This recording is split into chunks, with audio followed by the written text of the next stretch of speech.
The capital tries to get back to normal. It was just before sunset on Wednesday that an agreement was reached. The protesters and the police faced each other in a tense standoff. At its peak on the first day, the protesters, who follow a very conservative version of Sunni Islam, had numbered around about 25,000. They'd met no resistance as they entered the capital and had surprised even the authorities, but enter the capital they did. They were rallying to support the country's controversial blasphemy laws and also in support of Mumtaz Qadri, the police officer who killed politician Salman Taseer.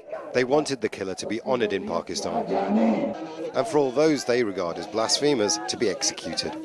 Currently, the law is vague on what constitutes evidence of blasphemy and has been criticised for allowing the persecution of religious minorities. But the protesters who want Sharia religious law to be enforced say the current law isn't tough enough. On Sunday, they ran riot, burning trucks and destroying the local bus station. More than 700 people were detained. Those who have done nothing wrong will be released, and those who have committed wrongdoing will be charged and face the full force of justice. After the crackdown and mass arrest, the protests quickly lost momentum. By the second day, a hard core of around 1,500 remained. Over 3 days, though, this group held the city centre hostage. When the agreement was reached, the government claimed it had won. The leaders of the protest movement say they did. We want the Sharia law here in Pakistan, and people should face the justice of God.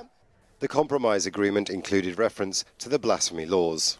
I think, frankly speaking, neither it was an agreement, neither it was a compromise. It was just a face saving because the people who were having sat in here for almost 4 or 5 days, they were not able to continue it further because the government was gradually making its mind to take action. What the protesters have achieved is putting the issue of blasphemy back on the agenda. The clean-up operation begins, but what's going to be more difficult to remove is the legacy the protesters have left behind. Also, very difficult questions for the government.